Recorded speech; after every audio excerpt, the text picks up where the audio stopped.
En las colinas olvidadas del este de Kentucky, donde la niebla matinal todavía se aferra a los valles que el tiempo parece haber abandonado, existe un caso documentado que ha desconcertado a los historiadores durante casi 2 siglos. En 1834, el reverendo Ezequiel Morrison y sus hijas gemelas de 9 años, Rebecca y Rachel, llegaron a la remota congregación bautista de Payne Hollow, una comunidad tan aislada que los mapas de la época apenas reconocían su existencia. Lo que sucedió durante su estadía de 3 días quedó registrado meticulosamente en el diario personal del pastor William Phillips, un documento descubierto en 1987 cuando la antigua iglesia fue finalmente demolida. Las entradas del diario describen acontecimientos con tanta precisión que los psicólogos modernos los han estudiado extensamente. Sin embargo, nadie puede explicar cómo 2 niños pequeños pudieron poseer un conocimiento que desafiaba toda explicación racional. Los gemelos Morrison no se limitaron a predecir acontecimientos futuros. Revelaron secretos enterrados durante décadas, describieron personas que nunca habían conocido y hablaron de tragedias que ocurrieron años antes de su nacimiento. Pero quizás lo más inquietante es que cada detalle que revelaron resultó ser absolutamente cierto. El Kentucky de 1834 era una tierra atrapada entre el desierto y la civilización, donde comunidades como Payne Hollow existían en virtual aislamiento entre las colinas de Cumberland. Este asentamiento fue establecido en 1818 por 3 familias que buscaban libertad religiosa. Cuando llegó la familia Morrison, Payne Hollow contaba con apenas 200 almas, todas unidas por la estricta doctrina bautista que regía cada aspecto de su vida diaria. La comunidad se centraba alrededor de una modesta iglesia de madera. El pastor William Phillips, un hombre erudito que había abandonado su cómoda vida en Lexington para servir a estas almas fronterizas, mantenía los únicos registros escritos de nacimientos, muertes, matrimonios y eventos significativos. Su naturaleza meticulosa resultaría crucial a la hora de documentar lo que estaba a punto de suceder. Ezequiel Morrison era una figura familiar en el circuito de iglesias remotas. Alto y curtido, con cabello prematuramente gris que hablaba de dificultades más allá de sus 34 años. Viajó a pie con sus hijas, llevando solo una gastada cartera de cuero que contenía su Biblia y algunos objetos personales. Había estado viudo durante 9 años, desde que su esposa Sara murió al dar a luz a los gemelos durante una terrible tormenta invernal. Las chicas, Rebecca y Rachel, eran sorprendentes por su apariencia idéntica, pero completamente diferentes en temperamento.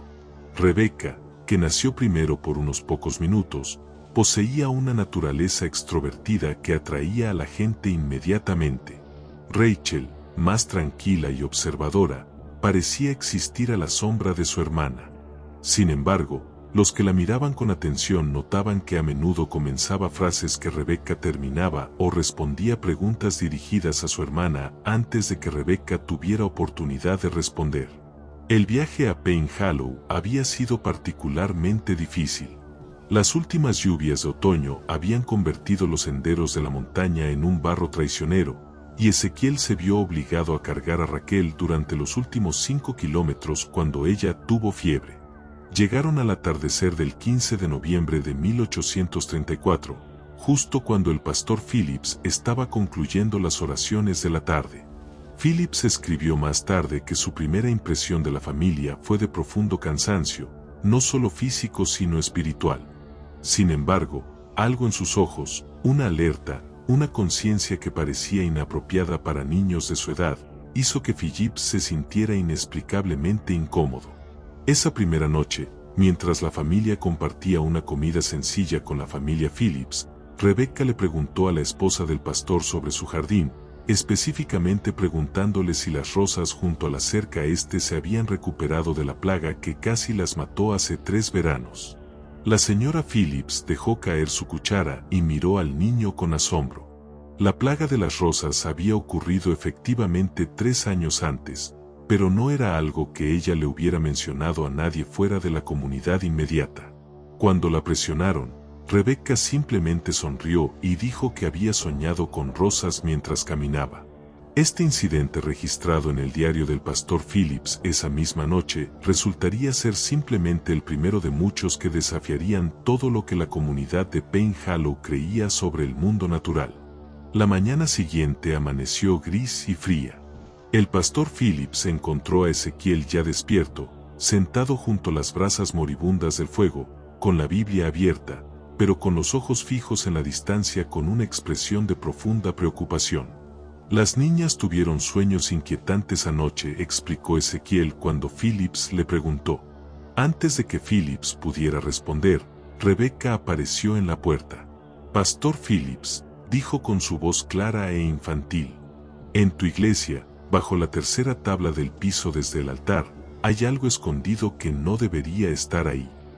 El pastor sintió un escalofrío.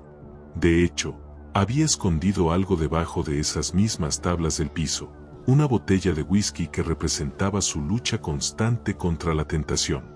Nadie lo sabía. La botella es marrón, dijo Rachel suavemente, y está envuelta en un trozo de tela que solía ser una manta de bebé, una manta azul. Phillips se hundió en su silla. La tela era efectivamente un resto de una manta de bebé que habría pertenecido al hijo que él y su esposa habían perdido en la infancia 5 años antes. Ezequiel observó la reacción con una expresión que mezclaba simpatía con una cansada familiaridad. Todo empezó cuando eran muy jóvenes, explicó en voz baja. Al principio pensé que era mera intuición infantil, pero a medida que crecieron, sus conocimientos se hicieron más específicos, más imposibles de explicar por medios naturales. Ese servicio dominical sería recordado por todos los miembros de la congregación de Pain Hollow por el resto de sus vidas. El sermón de Ezequiel fue poderoso, pero no inusual para un predicador itinerante. Lo que ocurrió después fue lo que desafió toda explicación racional. Cuando la congregación comenzó a salir, Rebecca se acercó a Samuel Turner, un próspero granjero conocido por su generosidad hacia la iglesia.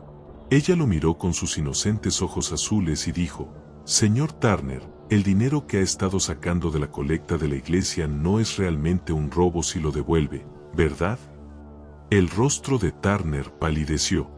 Durante 6 meses, había estado sacando pequeñas cantidades del plato de la colecta para cubrir las deudas de una inversión fallida. Rachel se dirigió a Martha Whitfield, la anciana viuda. «Señora Whitfield, su esposo no murió en el accidente agrícola, ¿verdad?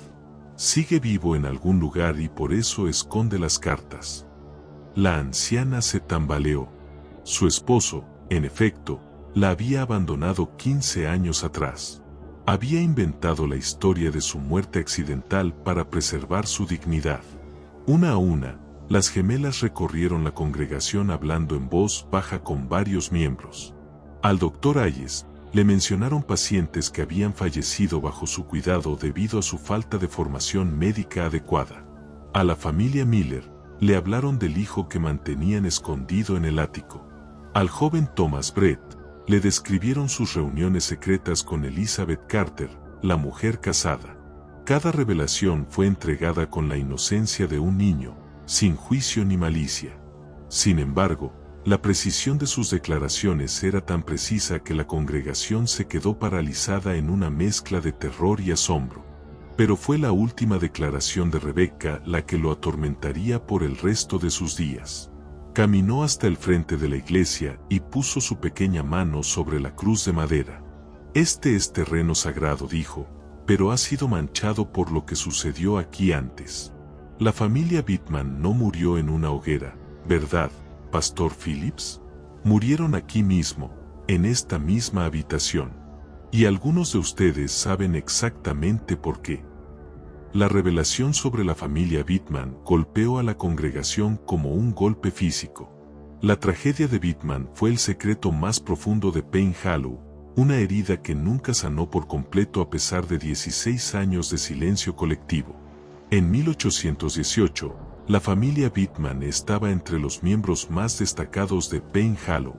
Jacob Bittman sirvió como herrero y líder no oficial, mientras que su esposa Mary era conocida por su habilidad con los remedios herbales. Sus hijas gemelas, Hope y Faith, Habían sido las favoritas de la comunidad, niñas brillantes y hermosas de 9 años. La historia oficial afirmaba que la familia Bittman había perecido en un trágico incendio en su casa durante una tormenta invernal. Pero la declaración de Rebecca sugería una realidad muy diferente. El elder Thompson, ahora de 73 años, se levantó lentamente de su banco. «Hijo», dijo con palabras medidas, «hablas de cosas que sucedieron antes de que nacieras. ¿Cómo es posible que sepas lo que afirmas saber?» Rebecca se giró para mirarlo. Faith Bittman tenía una marca de nacimiento en su hombro izquierdo. Job tenía uno en su tobillo derecho. Faith siempre llevaba una muñeca de madera tallada por su padre, y Job llevaba un relicario de plata. Cuando murieron, Faith llevaba su vestido azul de domingo y Job llevaba su camisón porque había estado enferma con fiebre. Estos detalles provocaron un murmullo de reconocimiento entre los miembros mayores de la congregación. La noche en que murieron, continuó Rachel, no fue un incendio en la casa lo que los mató. Vinieron a la iglesia buscando refugio porque alguien los estaba persiguiendo. Se escondieron detrás del altar, pero fueron encontrados de todos modos. Samuel Turner se levantó abruptamente. «Esto es una locura», declaró, aunque su voz carecía de convicción. «Estos niños están diciendo tonterías». Pero mientras hablaba, otros detalles comenzaron a surgir de la congregación. La señora Carter susurró sobre manchas de sangre que habían aparecido en el suelo de la iglesia años después. El viejo Benjamin Foster mencionó los extraños sonidos que a veces se oían desde la iglesia a altas horas de la noche. El doctor Hayes se encontró hablando con precisión clínica. «Cuando ayudé a reparar el muro oriental hace 3 años, encontramos lo que parecían fragmentos de hueso mezclados con el mortero original». Ezequiel Morrison había permanecido en silencio durante todas estas revelaciones.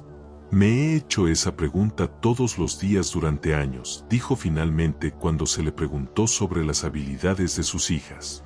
Su madre afirmaba tener una segunda vista, pero lo que experimentan las niñas va mucho más allá. Sueñan con lugares que nunca han visto, hablan de personas que nunca han conocido. «No elegimos lo que vemos», dijo Rebecca. «Los sueños llegan querámoslos o no. Las hermanas Bittman visitan nuestros sueños a veces. Quieren que la gente sepa lo que realmente les pasó». Esa tarde, el pastor Phillips se encontró incapaz de concentrarse en sus oraciones habituales. Decidido a comprender lo que los gemelos Morrison podrían haber descubierto, comenzó a buscar en los registros almacenados de la iglesia. Descubrió un pequeño diario de cuero que nunca había visto antes, escrito por su predecesor, el pastor Hayes. El diario reveló que Hayes estaba profundamente preocupado por las circunstancias que rodearon la muerte de la familia Bittman.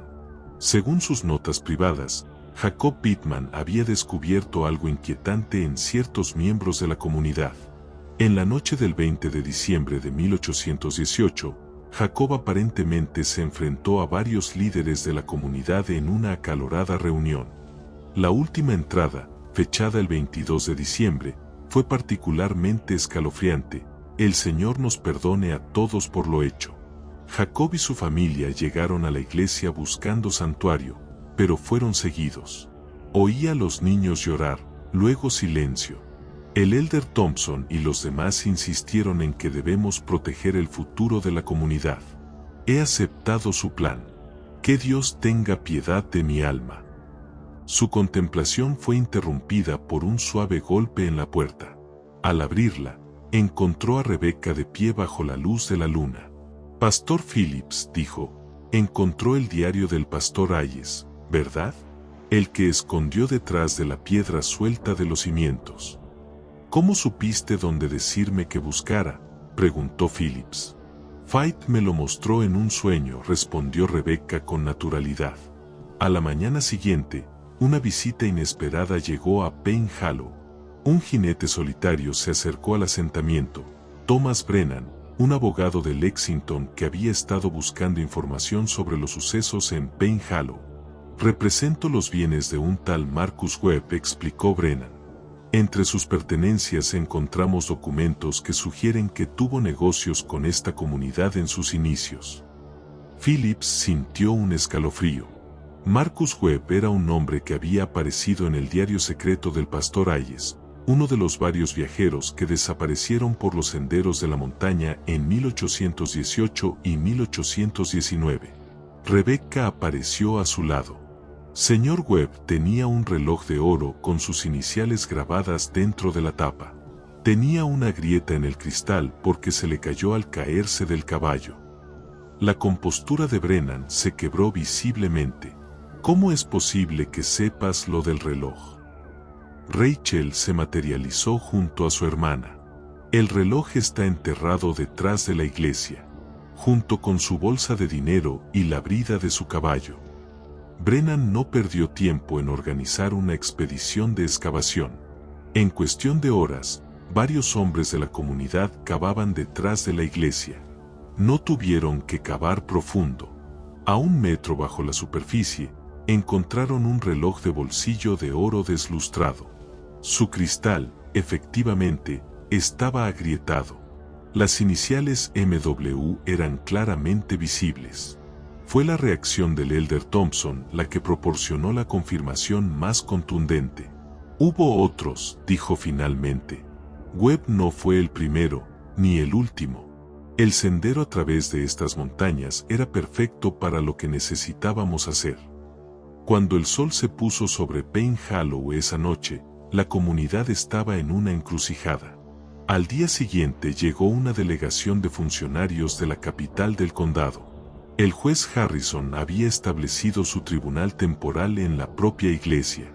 Rebecca Morrison, dijo el juez Harrison, por favor, dígale a este tribunal exactamente cómo sabe la ubicación de los efectos personales de Marcus Webb. Faith Pittman me lo dijo en un sueño, respondió Rebecca. Dijo que los hombres que mataron a su familia fueron los mismos que mataron a los viajeros. ¿Afirman comunicarse con los espíritus de los muertos?, preguntó el juez. Los sueños nos llegan a ambos, dijo Rachel. Vemos lo que pasó como si estuviéramos allí. Vemos el miedo en los ojos de la gente. Oímos sus últimas palabras. ¿Pueden decirnos cuántas personas murieron en estos senderos de montaña?, preguntó el sheriff Mackenzie. 11 hombres en 3 años, respondió Rebecca. La mayoría viajaban solos con dinero para comprar tierras. El Elder Thompson, con las manos temblorosas, se puso de pie con dificultad. Su señoría, no puedo soportar más esta carga. Lo que dicen estos niños es verdad. Cada palabra. La familia Pittman no solo se topó con pruebas de nuestros crímenes, continuó Thompson. Jacob Pittman era mi cuñado. Le conté lo que estábamos haciendo, pensando que la lealtad familiar lo mantendría callado.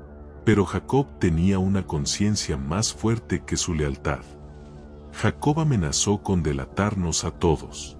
La noche del 21 de diciembre de 1818, seguimos a la familia Pittman a la iglesia. Jacob había traído a Mary y a los gemelos aquí, pensando que el suelo sagrado los protegería. Rebecca se había quedado muy quieta durante la confesión. «Háblales de los bebés», dijo en voz baja. «Dios mío», sollozó Thompson. Mary Pittman estaba embarazada cuando la matamos. 8 meses de gemelos. Rachel dio un paso al frente. Por eso podemos verlo todo con tanta claridad. Faith y Hope Pittman no fueron las únicas niñas que murieron esa noche. Sus hermanas no nacidas murieron con ellas. 4 almas clamando justicia. La excavación del suelo de la iglesia de Payne Hollow tomó 3 días. Lo que encontraron confirmó las afirmaciones de los gemelos Morrison con una precisión escalofriante. 3 esqueletos completos yacían enterrados bajo el santuario, sus huesos mezclados con las piedras fundacionales.